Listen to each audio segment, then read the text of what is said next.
칠순의 나이에도 매일 아침은 변함없이 외로웠습니다. 박상철은 텅 빈 아파트에서 눈을 뜨면 마주하는 건 벽에 걸린 낡은 달력과 옆자리의 냉기뿐이었습니다.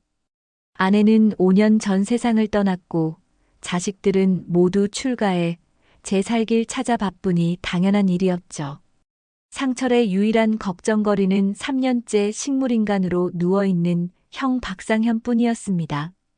2025년 봄비가 내리는 오후 거실 소파에 앉아 TV를 보고 있던 상철의 핸드폰이 울렸습니다. 발신자 표시가 없는 번호였습니다. 여보세요. 잠시 침묵이 흘렀습니다. 그리고 이어진 그 목소리에 상철의 심장이 얼어붙었습니다. 시청하시기 전 구독과 좋아요 꼭 부탁드립니다. 동생아, 나야. 형이야. 드디어 깨어났어. 귀에 익은 그 목소리에 손에 든 수화기가 떨어질 뻔했습니다. 3년째 식물인간 상태로 누워있는 형의 목소리였으니까요. 눈조차 깜빡이지 못하던 형이 전화를 걸었다니 있을 수 없는 일이었습니다. 내 목소리 알아듣겠지? 말하기가 아직 힘들어. 형의 숨소리가 거칠게 들렸습니다. 마치 피난길에 상처를 업고 고개를 넘던 그날처럼 숨을 몰아쉬며 말을 이었습니다. 병원에는 절대로 오지 마. 아직 완전히 회복된 게 아니라 사람들 만날 준비가 안 됐어. 특히 미자에게는 절대 말하지 마라. 알겠지? 상철은 떨리는 목소리로 간신히 대답했습니다. 살면서 이런 충격은 처음이었습니다. 가슴이 터질 듯이 뛰었죠. 그동안 미자가 나 간호하느라 고생 많았잖냐? 내가 관리하던 강남 상가 건물 3채, 그거 미자 명의로 바로 정리해줘. 이번 주 안에 말이야. 내 마음의 짐을 덜고 싶어. 형은 다시 전화하겠다는 말만 남기고 통화를 끊었습니다. 상철의 손이 떨렸습니다. 형이 깨어났다고요? 3년 동안 단 한 번도 반응이 없던 형이 갑자기 전화를 걸었다니 믿기지 않았습니다. 왜 병원에 오지 말라는 걸까요? 그리고 왜 형수 김미자에게 알리지 말라는 걸까요? 상철은 이상하다고 생각했습니다. 만약 형이 정말 깨어났다면 오히려 빨리 와서 보라고 했을 텐데 왜 오지 말라는 걸까요? 그리고 자기 아내에게 말하지 말라니 더 이상했습니다. 하지만 그 말이 오히려 진짜처럼 느껴졌습니다. 거짓말을 하는 사람이라면 빨리 와서 보라고 했을 테니까요. 뭔가 숨겨진 이유가 있는 걸까? 그리고 왜 하필 강남 상가 건물을 형수 명의로 바꾸라는 걸까요? 불안감이 커져갔습니다. 상철은 생각에 잠겼습니다. 박상현은 75, 상철은 7순이었죠. 두 형제는 가족이라곤 서로뿐인 사이였습니다. 6.25 전쟁으로 부모님과 헤어진 후 형은 10살의 나이로 상철의 부모가 되었습니다. 함경도에서 남쪽으로 떠나올 때 형은 상철의 어깨를 토닥이며 엄마는 곧 올 거야. 걱정 마. 라고 했습니다. 그 거짓말이 평생 두 형제를 지켜주었지요. 불안감에 상철은 택시를 잡아타고 서울 근교의 고급 요양병원으로 향했습니다. 하루 병실료만 수십만 원이 넘는 그곳, 창 밖으로는 한강이 내려다 보이는 최고급 1인실이었습니다. 형이 쓰러진 이후 3년 동안 한 번도 방을 옮긴 적이 없는 곳이었죠. 병원 로비에 들어서자 소독약 냄새가 코를 찔렀습니다. 간호사들이 항상 미소 지으며 인사하는 그 병원, 오늘따라 모든 것이 이상하게 느껴졌습니다. 엘리베이터를 타고 8층으로 올라가 형의 병실 앞에 섰습니다. 유리창 너머로 형의 침대가 보였지만 커튼이 반쯤 쳐져 있어 형의 얼굴은 보이지 않았습니다. 병실 문 앞에서 한참을 망설였습니다. 형이 오지 말라고 했지만 그래도 확인해야 했습니다. 조용히 문을 열었습니다. 그 순간 온몸에 피가 얼어붙는 기분이었습니다. 병실 안으로 들어선 상철은 그 자리에 얼어붙었습니다. 형 박상현은 여전히 그대로 누워 있었습니다. 눈은 감겨 있고 손은 가슴 위에 가지런히 놓여 있었죠. 산소기와 심전도 소리만 병실을 채우고 있었습니다. 그곳에는 방금 전화했다는 사람의 흔적도 깨어난 형의 모습도 찾아볼 수 없었습니다. 형, 나예요. 상철은 나도 모르게 속삭였습니다. 형의 손을 조심스레 잡았습니다. 여전히 따뜻했지만 그 손은 여전히 아무런 반응이 없었습니다. 침대 옆 탁자 위에는 주홍색 가죽 시계가 놓여 있었습니다. 형이 사업 처음 성공하고 자기 돈으로 산 첫 물건이었죠. 이제야 나도 사람답게 살 수 있겠다. 눈물 글썽이던 그날의 형이 생각났습니다. 함경도에서 피난 나와 판자촌에서 시작해 껌파리, 구두 닦기, 신문 배달. 그 모든 고난의 길을 이겨낸 형의 자부심이 담긴 시계였습니다. 시계 바늘은 여전히 10시 37분에 멈춰 있었습니다. 형이 쓰러진 그 시간 그대로였습니다. 형이 깨길 바라는 마음으로 상철이 가져다 놓고 그대로 놔둬달라고 부탁했던 그 자리 그대로 있었습니다. 문이 열리는 소리에 상철은 흠칫 놀랐습니다. 형수 김미자가 들어서는 모습이 보였습니다. 여전히 65이라고 믿기 힘든 단정한 모습이었죠. 김미자는 형과의 10살 차이가 무색할 만큼 우아했습니다.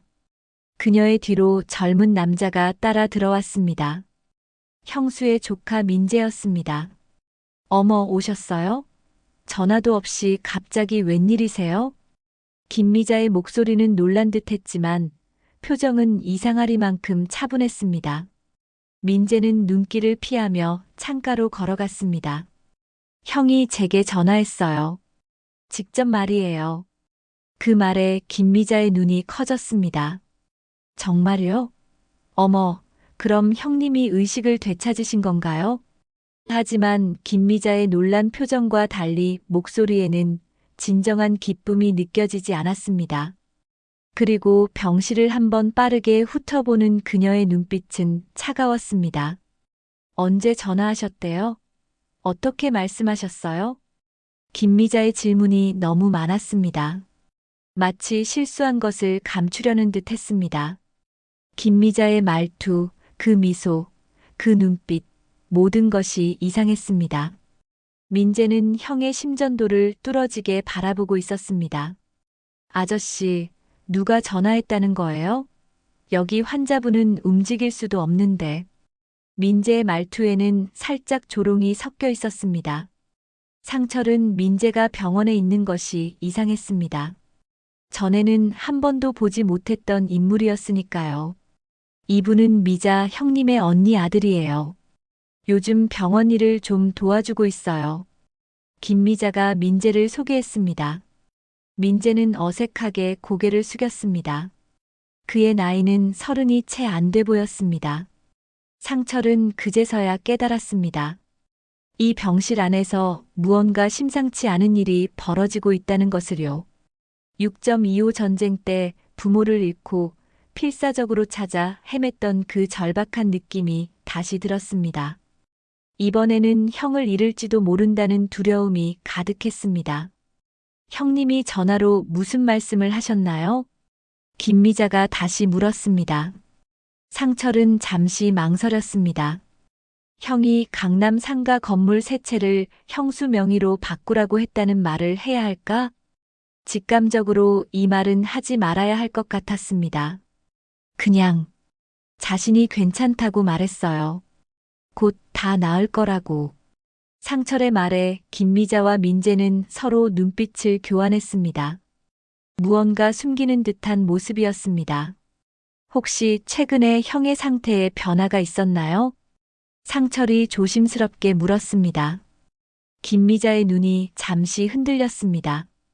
글쎄요. 의사 선생님은 큰 기대는 하지 말라고 하셨지만 뇌파에 작은 움직임이 있었다고 해요. 혹시 그래서 의식이 일부 돌아오셔서 전화하실 수 있었을지도 모르겠네요.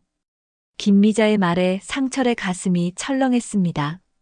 김미자의 태도가 너무나 의심스러웠습니다. 그럼 왜 그런 중요한 변화를 저한테 알려주지 않으셨어요? 상철이 물었습니다. 도련님을 걱정시키고 싶지 않았어요. 혹시 희망을 드렸다가 실망시켜 드릴까 봐요.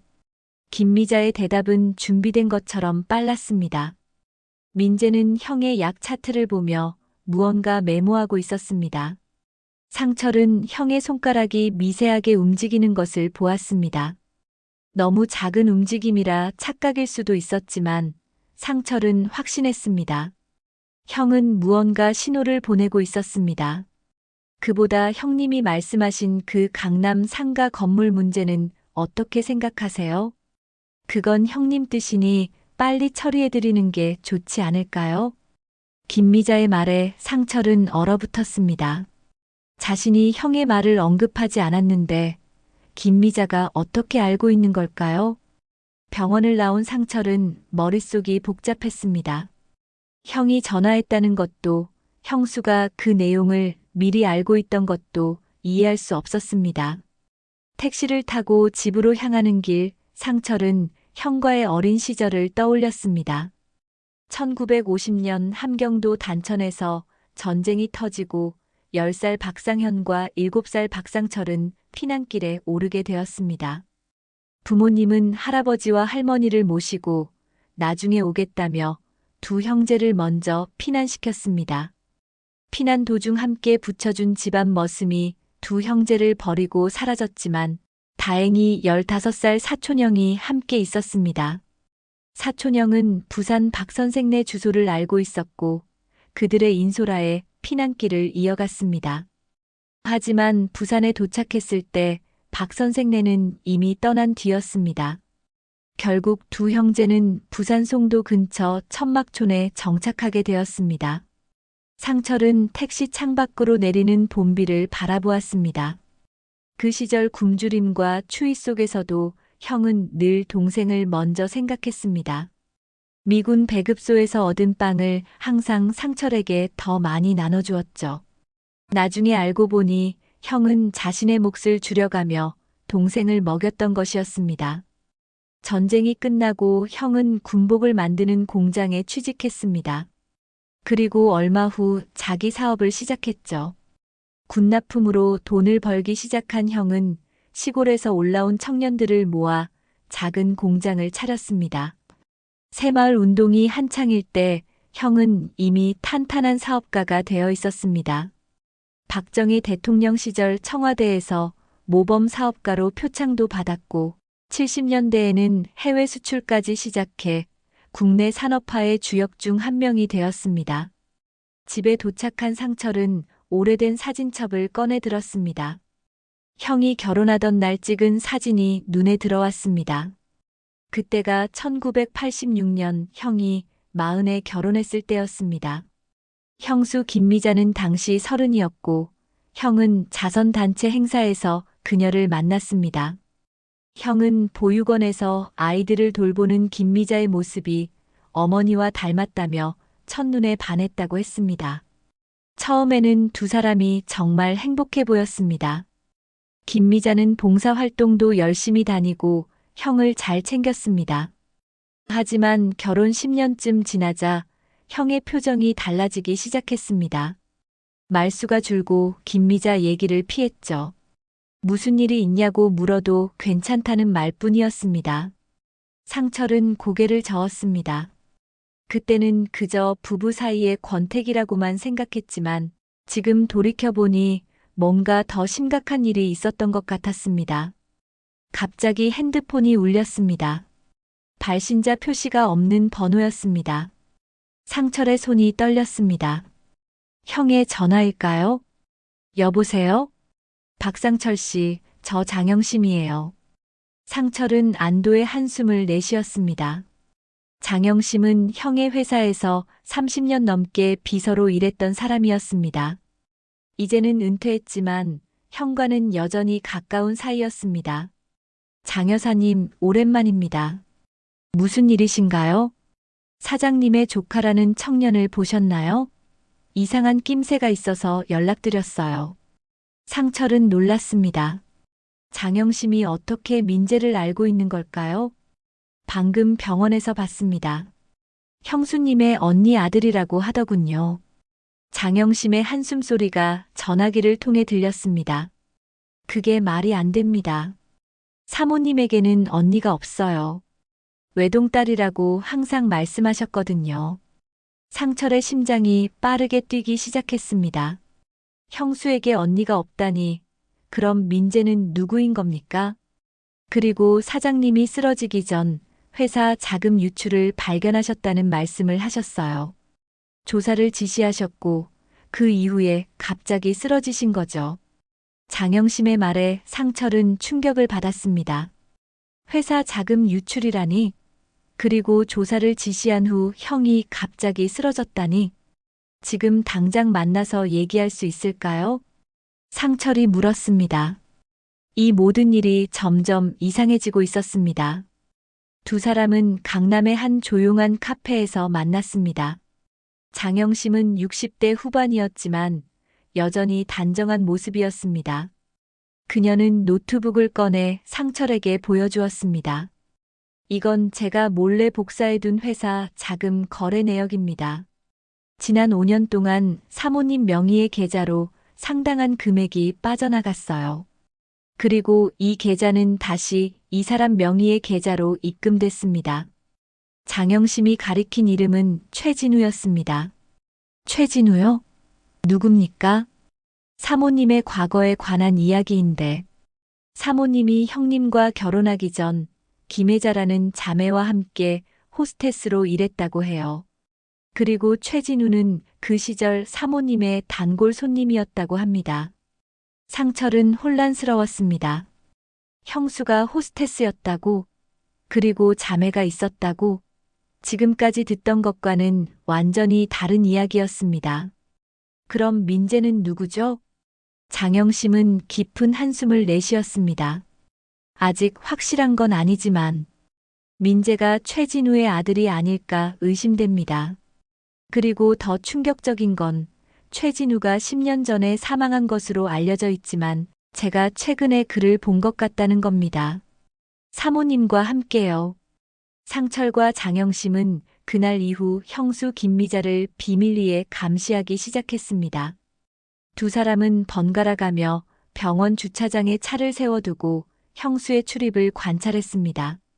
상철은 모자와 안경으로 자신을 변장했고 장영심은 간호조무사 친구를 통해 병원 내부 정보를 얻었습니다. 감시 사흘째 되던 날, 상철은 김미자가 병실에서 나와 병원 옥상으로 향하는 것을 목격했습니다. 직감적으로 그 뒤를 따랐습니다. 옥상 문틈으로 김미자의 목소리가 들려왔습니다. 동생이 왔다 갔어. 의심하는 것 같진 않아. 음성 변조기 정말 잘 먹혔나 봐. 김미자가 웃으며 말했습니다. 상철의 심장이 쿵쾅거렸습니다. 그래도 이제 서둘러야 해. 존엄사 신청서 준비해놨지? 돈 다 정리되면 바로 신청할 거야. 걱정 마. 건물 세 채만 먼저 정리하고 이제 3년이나 됐으니 법적으로도 문제 없을 거야. 아무도 의심하지 않을 거라고. 심장이 멈추는 듯 했습니다. 형 목소리로 전화한 것은 김미자였던 겁니다. 음성 변조기로 형의 목소리를 흉내내 상처를 속였던 것입니다. 그리고 더 끔찍한 사실은 존엄사라는 단어였습니다. 형을 죽이려는 계획이었던 겁니까? 상철은 병원에서 빠져나와 장영심에게 전화했습니다. 두 사람은 바로 형의 변호사 사무실로 향했습니다.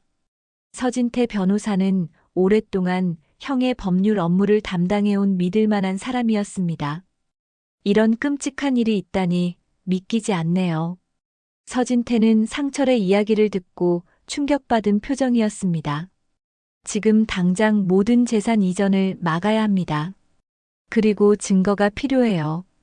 녹음만으로는 부족합니다. 변호사의 도움으로 그들은 형의 병실에 몰래카메라를 설치할 계획을 세웠습니다. 장영심은 병원에 근무하는 이명숙 간호사의 도움을 받기로 했습니다.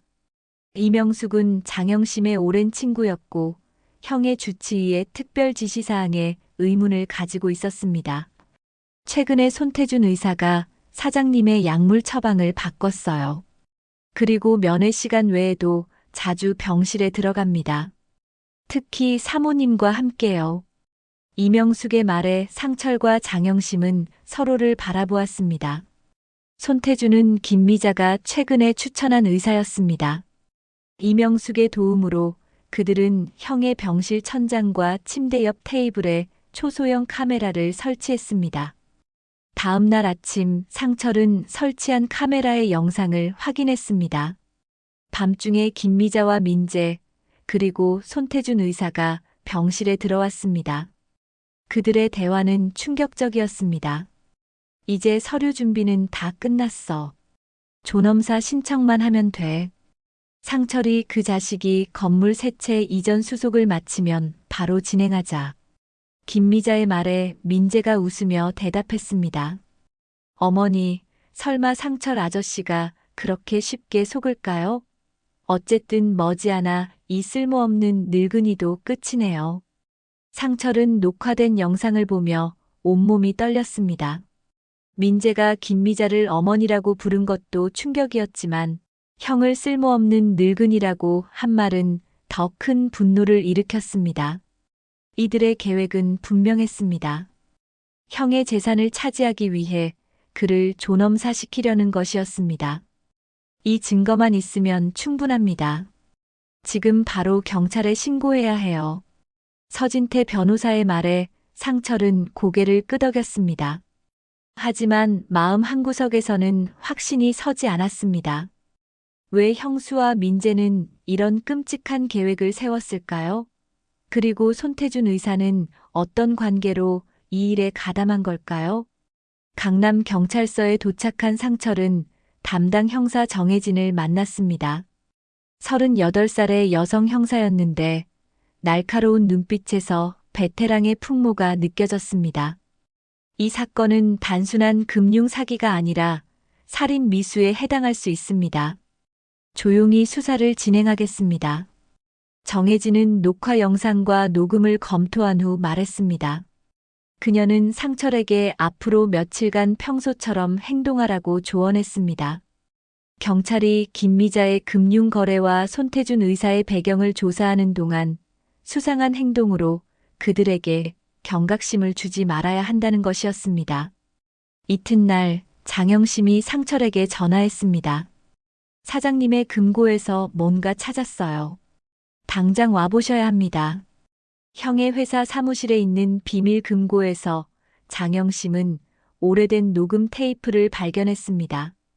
테이프에는 만약을 위해라는 형의 필체로 메모가 붙어 있었습니다.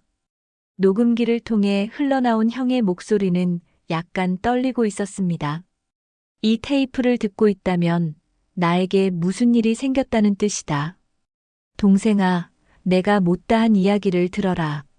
미자는 내가 생각했던 사람이 아니었다. 그녀에게는 쌍둥이 자매 혜자가 있었고 그들은 처음부터 내 재산을 노리고 접근했다. 더 충격적인 사실은 민재. 그 아이는 미자의 아들이었다. 그녀는 나와 결혼하기 전에 이미 임신한 상태였고 그 사실을 숨긴 채 아이를 혜자에게 맡겼다가 나중에 조카로 위장해 데려온 것이다.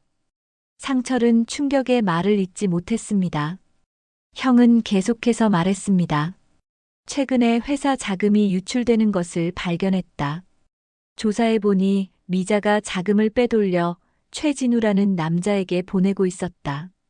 그가 민재의 생부인 것 같다. 내일 동생을 만나 이 모든 것을 이야기하려 했는데 녹음은 그것으로 끝났습니다. 형이 쓰러진 날이었던 겁니다. 상철의 눈에서 눈물이 흘렀습니다.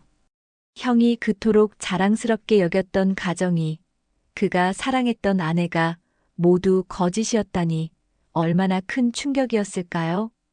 정혜진 형사는 빠르게 수사를 진행했습니다. 김미자의 비밀 계좌를 추적한 결과 최진우라는 남자에게 지난 5년간 상당한 금액이 송금된 것이 확인되었습니다. 최진우는 공식적으로는 10년 전 사망한 것으로 되어 있었지만 해외에서 새로운 신분으로 살고 있었습니다. 최진우는 카지노 사업으로 알려진 인물이었습니다. 하지만 사기 혐의로 수배 중이었고 죽은 것처럼 위장한 채 해외로 도주한 것으로 보입니다.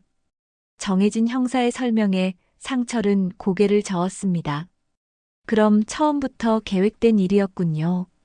형을 이용해서 재산을 빼돌리려고. 장영심이 한숨을 내쉬었습니다. 더 충격적인 사실이 있습니다. 손태준 의사는 최진우의 동생입니다. 같은 성이 아니라 눈치채기 어려웠지만 신원 조회 결과 이복 형제로 밝혀졌습니다. 모든 퍼즐이 맞춰지기 시작했습니다. 김미자는 최진우와 함께 형의 재산을 노렸고 손태준은 그들의 계획에 의료 전문가로 가담한 것이었습니다. 그리고 민재는 형은 그 아이를 자신의 조카인 줄 알았지만 사실은 김미자와 최진우 사이에서 태어난 아들이었던 겁니다. 정해진 형사는 모든 증거를 검토한 후 체포 계획을 세웠습니다. 그들이 행동에 나서는 순간을 잡아야 합니다. 특히 손태준 의사가 약물을 투여하려는 현장을 포착해야 해요. 계획은 김미자에게 상철이 상가 건물 이전 수속을 마쳤다고 거짓으로 알리는 것이었습니다. 그들이 다음 단계로 넘어가도록 유도하는 것이죠. 상철은 김미자에게 전화했습니다. 형수님, 형이 원하는 대로 건물 세 채 모두 이전 수속을 마쳤습니다. 내일 서류를 가져다 드릴게요. 김미자의 목소리에서 기쁨이 느껴졌습니다. 아, 그래요? 정말 감사합니다. 형님이 그토록 원하시던 일인데 빨리 처리해 주셔서 다행이네요. 전화를 끊은 후 상철은 정해진 형사를 바라보았습니다. 이제 어떻게 됩니까? 그들이 다음 행동에 나설 때까지 기다릴 겁니다. 병원에 수사관들을 배치해 놓을 테니 걱정 마세요. 그날 밤 상철은 잠을 이루지 못했습니다. 마음속에는 형에 대한 걱정과 배신감이 교차했습니다. 40년 넘게 형수라고 불렀던 여자가, 그리고 조카라고 생각했던 청년이 형을 해치려 한다는 사실이 믿기지 않았습니다. 새벽녘 상철의 핸드폰이 울렸습니다. 김미자였습니다. 도련님, 빨리 병원에 와주세요. 형님 상태가 갑자기 안 좋아졌어요. 상철은 전화를 받자마자 정해진 형사에게 연락했습니다. 이것은 함정일 수도 있었습니다. 김미자와 그 일당이 마지막 행동에 나서려는 신호일지도 모릅니다. 지금 바로 병원으로 향하겠습니다. 수사팀도 대기시키겠습니다. 하지만 너무 서두르지 마세요. 자연스럽게 행동해야 합니다. 정해진 형사의 조언에 상철은 고개를 끄덕였습니다. 하지만 가슴속으로는 불안감이 커져갔습니다. 만약 정말로 형의 상태가 악화된 거라면 서둘러 택시를 잡아탔습니다. 병원에 도착한 상철은 심호흡을 한 후 천천히 엘리베이터를 탔습니다. 8층 버튼을 누르는 손가락이 떨렸습니다. 엘리베이터 문이 열리자 복도에는 평소보다 사람이 적었습니다. 아직 아침 회진 시간 전이었기 때문이었죠. 형의 병실 앞에 서자 심장이 쿵쾅거렸습니다. 문을 열기 전 잠시 망설였습니다. 문 너머에서 무슨 일이 벌어지고 있을까요? 깊게 숨을 들이마시고 조용히 문을 열었습니다. 방 안에는 김미자와 민재, 그리고 손태준 의사가 서 있었습니다. 그들은 상철이 들어오자 놀란 표정을 지었습니다. 형은 여전히 침대에 누워 있었고 심전도는 평소보다 불안정하게 움직이고 있었습니다. 어서 오세요. 형님이 갑자기 상태가 나빠지셨어요. 의사 선생님이 지금 진찰 중이에요. 김미자의 목소리가 흔들렸습니다. 하지만 상철은 그녀의 연기에 속지 않았습니다. 손태준 의사의 손에 작은 주사기가 들려 있었습니다. 무슨 주사입니까? 상철이 물었습니다. 손태준은 당황한 기색 없이 대답했습니다. 진정제입니다. 환자분이 불안정해서요. 하지만 주사기에 들어있는 약물의 색이 평소 진정제와 달라 보였습니다. 상철은 간호사 이명숙에게 배운 지식을 떠올렸습니다. 진정제는 보통 투명한 색인데 이 주사기 속 약물은 약간 노란빛을 띠고 있었습니다. 잠시만요. 그 주사 먼저 확인해도 될까요? 형의 약물 알레르기가 걱정돼서. 상철의 말에 손태주는 눈을 피했습니다. 민재가 갑자기 나서며 말했습니다. 아저씨, 의사 선생님이 판단하시는 건데 왜 방해하세요? 이러다 환자 상태가 더 나빠지면 책임질 거예요? 상철은 차분하게 대답했습니다. 그럼 다른 의사나 간호사에게 확인을 요청하면 되겠네요. 그 말에 세 사람은 서로 눈빛을 교환했습니다. 김미자가 앞으로 나섰습니다. 이보세요. 형님 상태가 위급한데 시간 낭비할 순 없어요. 빨리 치료해야. 바로 그때 형의 손가락이 미세하게 움직였습니다. 상철만이 그것을 알아챘습니다. 형이 무언가 신호를 보내는 것 같았습니다. 그래도 정확한 약물이 맞는지 확인해야 합니다. 상철이 한 발짝 앞으로 나아가자 손태준이 주사기를 재빨리 주머니에 넣었습니다. 그리고 민재가 갑자기 상철을 밀쳤습니다. 이제 그만하세요. 방해만 하지 말고 나가세요. 민재의 거친 행동에 상철은 넘어질 뻔했지만 간신히 균형을 잡았습니다. 그때 병실 문이 벌컥 열렸습니다. 장영심이 서 있었습니다. 무슨 일이에요? 장영심이 물었습니다. 김미자는 당황한 기색이 역력했습니다. 영심 씨, 당신이 왜 여기에? 장영심은 침착하게 대답했습니다. 사장님 걱정돼서 왔죠. 그런데 여기서 무슨 일이 벌어지고 있는 거죠? 그 말과 동시에 병실 문이 다시 열렸고 정혜진 형사가 2명의 경찰관과 함께 들어왔습니다. 경찰입니다. 모두 제자리에 서주세요. 김미자와 민재, 손태주는 창백한 얼굴로 벽에 붙어 섰습니다. 정혜진 형사는 손태준에게 다가가 주머니에서 주사기를 꺼냈습니다. 이게 뭡니까? 손태준은 대답하지 않았습니다. 정혜진 형사는 주사기를 증거봉투에 넣었습니다. 이 약물은 분석을 위해 압수하겠습니다. 그리고 세 분 모두 저희와 함께 가야 할 것 같네요. 김미자가 소리쳤습니다. 이게 무슨 오해예요? 우린 단지 형님을 치료하려던 것뿐이에요. 정혜진 형사는 차갑게 대답했습니다. 김미자 씨, 음성 변조기를 이용해 박상철 씨를 속인 혐의, 그리고 박상현 씨에게 해로운 약물을 투여하려 한 혐의로 체포합니다. 당신에게는 묵비권이 있으며 형사의 말이 채 끝나기도 전에 갑자기 형의 심전도에서 경고음이 울렸습니다. 상철은 형의 손을 잡았습니다. 형. 간호사들이 급히 병실로 들어왔고 다른 의사가 호출되었습니다. 상철은 멍한 상태로 복도로 밀려났습니다. 정혜진 형사는 새 용의자를 경찰서로 데려갔고 장영심이 상철 곁에 남았습니다. 괜찮을 거예요. 사장님은 강한 분이셨어요. 장영심의 위로에도 상철의 마음은 무거웠습니다. 형이 이 위기를 넘길 수 있을까요? 1시간 후 주치의가 복도로 나왔습니다. 상태가 안정됐습니다. 하지만 아주 위험한 상황이었어요. 다행히 빠르게 조치해서 더 큰 문제는 없을 겁니다. 상철은 안도의 한숨을 내쉬었습니다. 하지만 이것이 끝이 아니었습니다. 이제 진실을 밝혀내고 형에게 정의를 되찾아줘야 했습니다. 경찰서에서는 김미자와 민재, 손태준에 대한 조사가 진행되었습니다.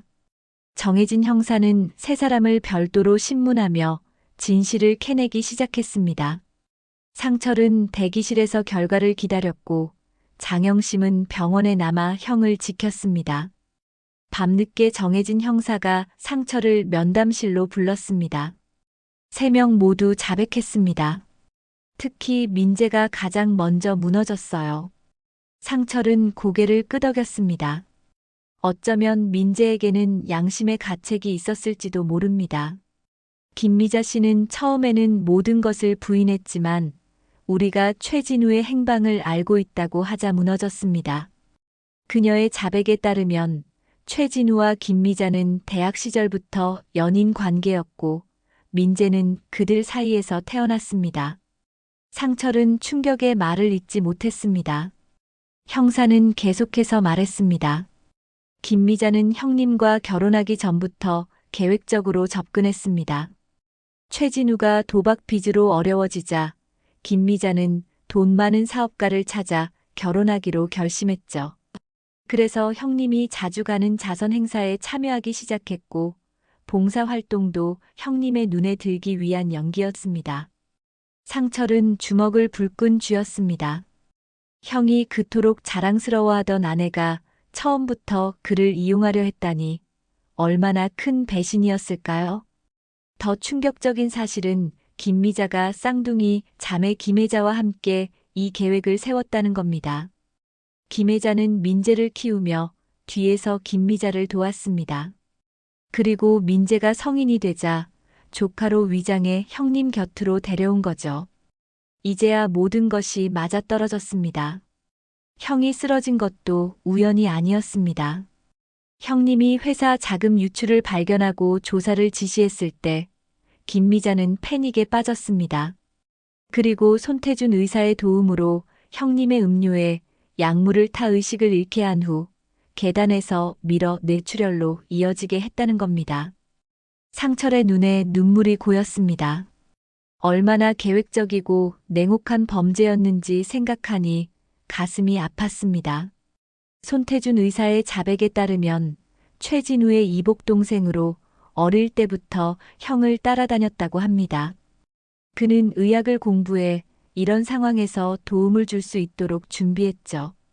그리고 형님이 식물인간이 된 후에는 약물을 조절해 회복 가능성을 차단했다고 합니다.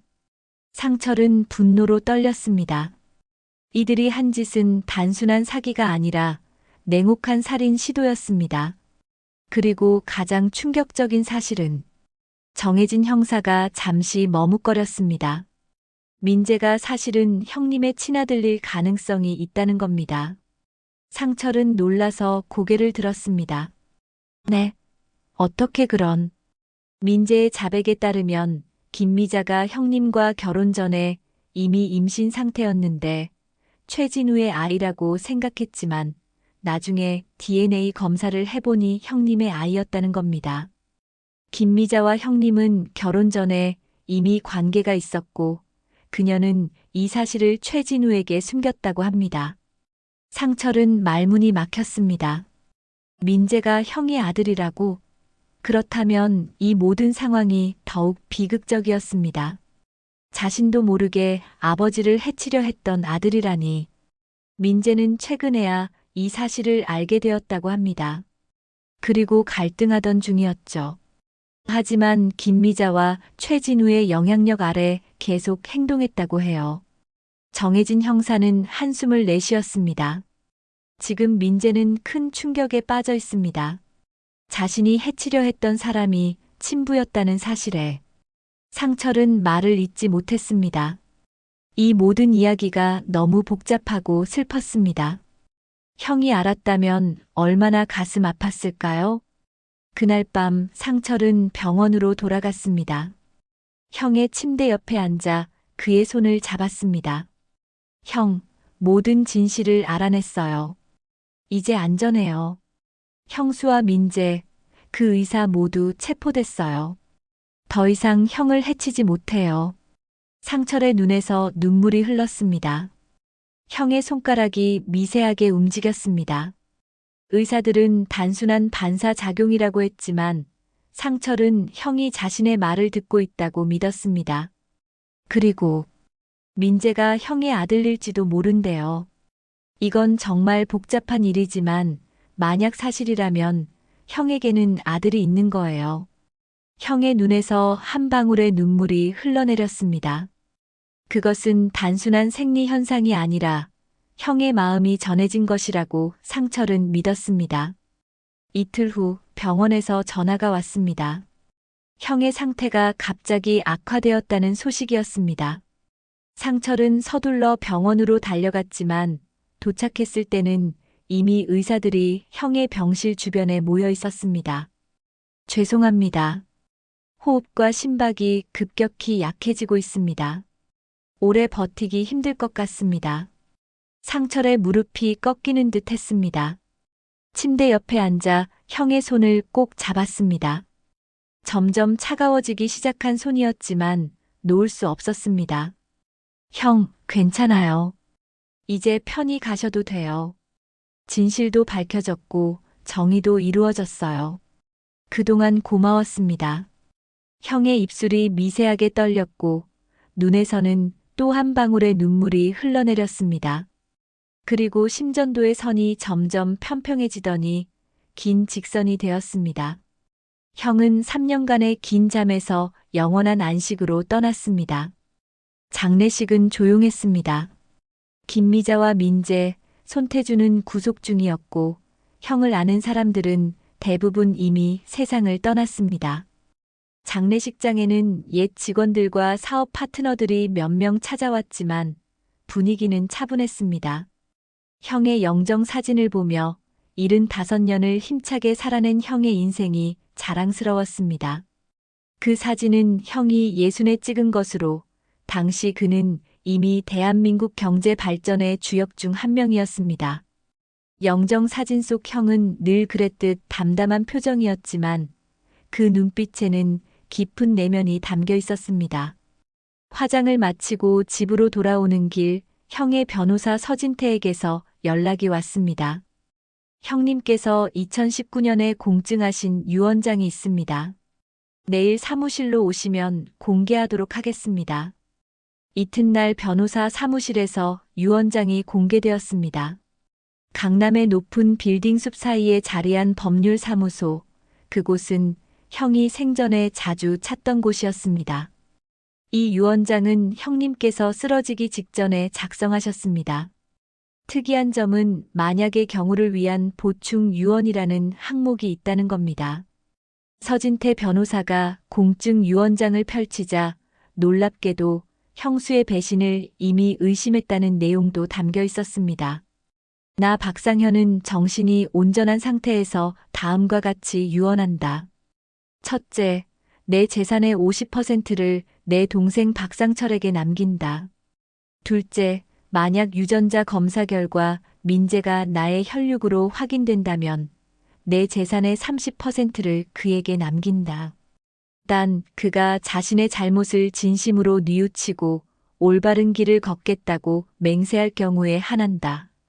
셋째, 나머지 20%는 625 전쟁 피해자들과 그 후손들을 위한 장학재단 설립에 사용하도록 한다. 넷째, 내가 사고나 갑작스러운 건강 악화로 의식을 잃게 된다면 아내와 그 주변 인물들을 의심하라. 그들의 행적에 의문점이 있다. 상철은 형의 마지막 유언을 읽으며 가슴이 아팠습니다. 형은 이미 알고 있었던 겁니다. 그리고 만일의 사태에 대비해 이 유언장을 남겨둔 것이었습니다. 변호사는 마지막 편지 한 통을 건네주었습니다.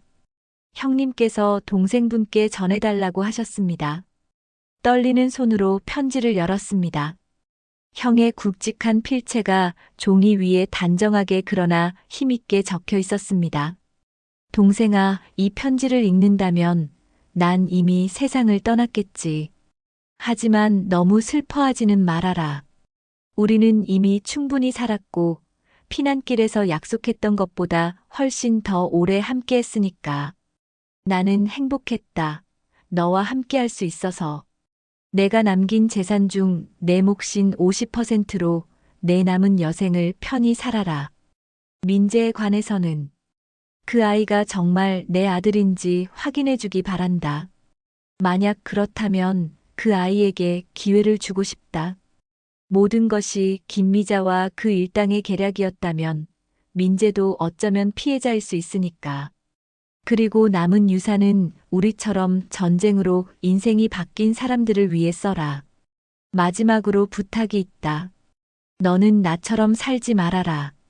나는 평생 외로웠고 그 외로움이 나를 잘못된 선택으로 이끌었다. 남은 시간은 내 행복을 위해 써라. 고맙다, 동생아. 너는 내가 버티도록 해준 내 인생의 전부였다. 형의 눈물로 종이가 젖었습니다. 형의 마지막 말이 가슴을 파고들었습니다. 내 인생의 전부였다. 그 말은 두 형제가 피난길에서부터 서로에게 의지해왔던 긴 세월을 요약한 한 문장이었습니다. 상철은 다음 날 구치소에 있는 민재를 만나러 갔습니다. 얼굴이 창백하고 야위어 보이는 민재는 상철을 보자 고개를 숙였습니다. 왜 오셨어요? 저 같은 사람을 만나러. 상철은 잠시 민재를 바라보았습니다. 이 청년이 정말 형의 아들일까요? DNA 검사 결과는 아직 나오지 않았지만 형의 마지막 부탁을 지키고 싶었습니다. 형의 유언장을 읽었네. 자네가 정말 형의 아들이라면 형은 자네에게 기회를 주고 싶어 했어. 민재의 눈에 눈물이 고였습니다. 저는 정말 몰랐어요. 최진우 아저씨가 제 아버지라고만 알고 자랐는데 얼마 전에 어머니가 술에 취해서 진실을 말했어요. 저는 믿을 수 없었어요. 민재는 흐느끼며 계속했습니다. 그래도 어머니와 최진우 아저씨의 말을 계속 따랐어요. 그들이 제 가족이니까. 하지만 박상현 회장님이 아버지가 식물인간이 되고 나서 존엄사 계획을 세울 때 점점 마음이 무거워졌어요. 그래서 계속 미루게 됐고 상철은 고개를 끄덕였습니다. 민재도 어쩌면 이 비극적인 상황의 피해자였을지도 모릅니다. 김미자와 최진우에게 이용당한 것이죠. 아버지를 만져본 적이 없어요. 그저 멀리서 바라보기만 했는데 마지막에 병실에서 그 손을 잡았을 때 뭔가 느껴졌어요. 따뜻함이. 그제서야 깨달았어요. 내가 무슨 짓을 하려고 했는지. 상철은 민재의 어깨에 손을 얹었습니다. 모든 게 끝난 것은 아니야. 내가 진심으로 뉘우치고 새롭게 시작한다면 형. 아니, 내 아버지는 너를 용서할 거야. 한 달 후 DNA 검사 결과가 나왔습니다. 민재는 정말로 박상현의 친아들이었습니다. 재판에서 민재는 자신의 잘못을 모두 인정하고 반성의 뜻을 밝혔습니다. 김미자와 최진우, 손태주는 중형을 선고받았지만 민재는 초범이고 진심 어린 반성을 보인다는 이유로 집행유예를 선고받았습니다. 석 달 후 민재는 출소하여 상철을 찾아왔습니다. 삼촌, 아니 작은아버지, 정말 죄송합니다. 용서해 주실 수 있을까요? 상철은 잠시 망설였지만 형의 마지막 부탁을 떠올렸습니다. 그리고 이 청년도 어쩌면 또 다른 피해자일지도 모른다는 생각이 들었습니다. 형이 너를 믿었다면 나도 너를 믿어보마. 하지만 앞으로는 정직하게 살아야 해. 내 아버지가 바라던 대로. 민재는 고개를 깊이 숙였습니다. 감사합니다. 아버지의 이름에 부끄럽지 않게 살겠습니다. 그로부터 6개월 후 상철과 민재는 형의 유지를 받들어 피난민 형제들 재단을 설립했습니다. 625 전쟁 유공자와 고아원 아이들을 돕는 일을 시작했습니다. 강남의 상가 건물 한 채는 재단 사무실과 이산 가족 쉼터로 바뀌었고 다른 두 채는 장학재단으로 운영되었습니다. 민재는 재단에서 열심히 일했습니다. 자신의 전공인 경영학을 살려 재단 운영을 도왔고 주말에는 고아원에서 봉사활동을 했습니다. 그곳에서 민재는 어린이들을 진심으로 돌보는 여자 봉사자 소희를 만났습니다. 두 사람은 서로에게 호감을 느끼기 시작했고 점차 특별한 사이로 발전했습니다. 재단 개소식 날 상철은 형의 사진 앞에서 말했습니다. 형님, 민재가 이제 제대로 된 길을 가고 있습니다. 걱정 마세요. 우리 모두 잘 지내고 있습니다. 상철은 매일 아침 재단에 출근하면서 생각했습니다. 형, 보고 계시죠? 우리가 해냈어요. 형의 뜻을 이루었어요. 그리고 매일 밤 잠들기 전 형이 남긴 마지막 편지의 한 구절을 떠올렸습니다. 사람이 중요하지 돈이 중요한 게 아니다. 형은 그 말을 인생의 마지막 순간까지 실천했습니다. 그리고 이제는 상철과 민재가 그 뜻을 이어가고 있었습니다. 재단 벽에는 사람이 중요하지 돈이 중요한 게 아니다라는 형의 좌우명이 걸려 있었습니다. 그 아래에서 민재는 고아원 아이들을 가르치고 있었고 소희는 그 모습을 미소 지으며 바라보고 있었습니다. 상철은 창가에 서서 그 모습을 지켜보았습니다. 비록 형은 이 세상에 없지만 형의 뜻은 영원히 살아 있었습니다. 그리고 형이 평생을 바친 가족의 의미는 이제 상철과 민재, 그리고 그들이 돕는 모든 사람들 속에서 꽃피고 있었습니다. 상철의 칠순 생일날, 민재와 소희는 특별한 선물을 준비했습니다. 그들은 결혼 소식과 함께 아이를 입양하기로 했다는 계획을 전했습니다. 그 아이는 전쟁 피해 지역에서 온 고아였습니다. 작은아버지, 아버지가 원하셨던 대로 가족의 의미를 이어가고 싶어요. 저희의 결혼식에 주례를 서주시겠어요? 상철의 눈에 눈물이 고였습니다. 형이 남긴 상처가 이제 새로운 희망으로 변하고 있었습니다. 물론이지. 너희 두 사람이 형. 아니, 내 아버지의 뜻을 이어가는 모습을 보니 정말 기쁘구나. 소희는 조용히 말했습니다. 저는 민재 씨를 만나고 가족의 진정한 의미를 알게 되었어요. 피보다 더 중요한 건 서로에 대한 사랑과 믿음이라는 걸요. 상철은 웃으며 고개를 끄덕였습니다. 형이 평생을 찾아온 가족의 의미가 바로 이것이 아닐까요? 혈연을 뛰어넘는 사랑과 믿음, 그리고 용서. 이날 밤 상철은 형의 사진을 바라보며 말했습니다. 형, 걱정 마세요. 우리 가족은 이제 더 커졌어요. 그리고 형이 가르쳐준 사랑의 의미는 계속해서 이어질 거예요. 사람이 중요하지 돈이 중요한 게 아니다. 그 말은 이제 단순한 좌우명이 아니라 상철과 민재, 그리고 그들의 새로운 가족이 함께 만들어가는 삶의 방식이 되었습니다.